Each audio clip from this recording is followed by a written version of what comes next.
এই নওগাঁও ইউনিয়নের শহীদ আনোয়াররা দেখেছেন, আনোয়ার দেখেছেন, সে আনোয়ারদের যে স্বপ্ন একটি ইনসাফ ভিত্তিক ন্যায় ভিত্তিক বাংলাদেশ, একটি সৎ লোকের শাসনের বাংলাদেশ, দুর্নীতি মুক্ত, চাঁদাবাজি মুক্ত, রাহাজানি মুক্ত, সন্ত্রাস মুক্ত, ইফ্রিজিং মুক্ত একটি বাংলাদেশ, সেই বাংলাদেশ আমরা আগামী দিনে 12 তারিখে বিপুল ভোটে 10 দলীয় জোটকে জয়ী করার মধ্য দিয়ে জামায়াত ইসলামের নেতৃত্বে 10 দলের সরকার গঠনের মধ্য দিয়ে আমরা এই বাংলাদেশের মানুষকে উপহার দেব ইনশাআল্লাহ।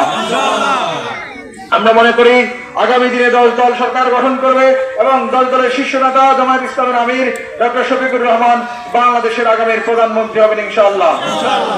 সেই জায়গা থেকে আমরা রামগঞ্জকে এই 10 দলের ক্ষমতায় যাওয়ার যে গুরুত্বপূর্ণ কয়েকটি যে আসনগুলো প্রয়োজন রয়েছে তার মধ্যে একটি হিসেবে বিবেচনা করতে পারি ইনশাআল্লাহ।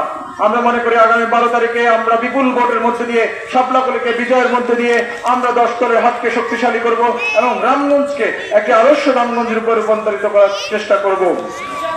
আমি আমার একটু সংক্ষিপ্ত পরিচয় দিই বুঝার জন্য। আমার বাড়ি এবং আমার জন্ম বেড়ে ওঠা নারায়ণপুরে 4 নং ইসলামপুর ইউনিয়নে। আমার পড়াশোনা মাদ্রাসায়, আমি মাদ্রাসায় পড়েছি, দাখিল পাশ করেছি, তামিল মিল্লাত কামিল মাদ্রাসা থেকে আলিম পাশ করেছি। উচ্চ শিক্ষার জন্য আমি ঢাকা ইউনিভার্সিটির ফাইন্যান্স বিভাগ থেকে 16-17 সেশনে ভর্তি হই, 15-16 সেশনে ভর্তি হই এবং 19 সালে আমার স্নাতকতা বিবিএ শেষ করি। 21 সালে স্নাতকোত্তর অথবা এমবিএ শেষ করি। উচ্চশিক্ষার জন্য অস্ট্রেলিয়ার ইউনিভার্সিটি অফ কলম্বোকে সেখানে masters in supply chain management এবং বিজনেস অ্যানালিটিক্স সম্পন্ন করি। 2023-24 সালের জুলাই আগস্টের যে অভ্যুত্থান, সেই অভ্যুত্থানের পরে আমাদের আপামর জনসাধারণের মনের মধ্যে যে একটি পরিবর্তনের আকাঙ্ক্ষা সূচিত হয়েছে, যে পরিবর্তনের একটি স্বপ্ন সূচিত হয়েছে, সেই স্বপ্ন এবং রাজনীতিতে একটি গুণগত পরিবর্তনের যে প্রচেষ্টা শুরু হয়েছে, সেই প্রচেষ্টায় অংশগ্রহণ করার জন্য আমি প্রবাস থেকে বাংলাদেশে এসে রাজনীতিতে আবারও পুনরায় অংশগ্রহণ করেছি এবং সেখান থেকে আজকের এই যাত্রা, এটি একটি চলমান যাত্রা।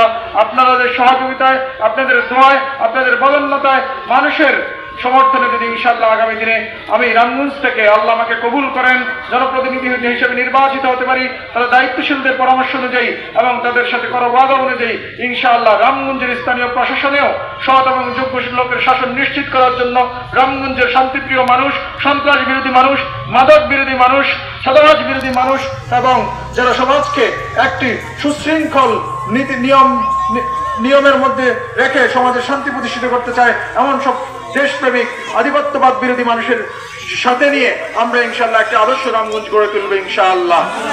আপনারা আমার জন্য দোয়া করবেন। আপনারা যেভাবে আন্তরিকতার সাথে আমাকে এত দ্রুত গ্রহণ করেছেন এর জন্য আমি আপনাদের প্রতি আবারও কৃতজ্ঞতা জানাচ্ছি।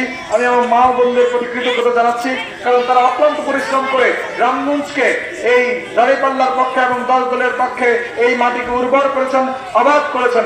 তাদের শত ব্যস্ততার মধ্যেও তারা একটু সময় বের করে প্রত্যেকটি বাড়িতে গিয়েছেন, আমাদের মা বোন চাচিদের কাছে গিয়েছেন, তারা দাঁড়িপাল্লার দাওয়াত দিয়েছেন, এখন 10 দলের মার্কা শাপলাকলির দাওয়াত দিচ্ছেন। আমি বিশেষ করে তাদের প্রতি কৃতজ্ঞ এবং তাদের কাছে দোয়া প্রার্থনা করছি যেন তাদের পরিশ্রমকে আল্লাহ তাআলা কবুল করে নেন এবং আমাদেরকে কবুল করে নেন, আমিন। আমরা আমাদের গণভোটে অবশ্যই আমরা হা দিব, কেননা আমরা দেখছি আমাদের যে শহীদদের আকাঙ্ক্ষা যে সংস্কার ছিল, কিন্তু একটি বড় দল সেই সংস্কারের বিরুদ্ধে স্পষ্টভাবে অবস্থান করেছে।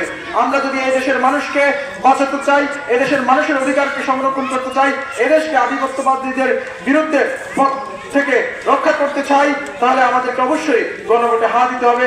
হাকে জয়যুক্ত করে সংস্কারের সুযোগ তৈরি করে দিতে হবে ইনশাআল্লাহ। আমি আপনাদের আবারও ধন্যবাদ জানিয়ে এখানে উপস্থিত হওয়ার জন্য, আমাকে দোয়া করার জন্য, সহযোগিতা করার জন্য আবারও আন্তরিকভাবে মোবারকবাদ জানিয়ে শেষ করছি। আসসালামু আলাইকুম।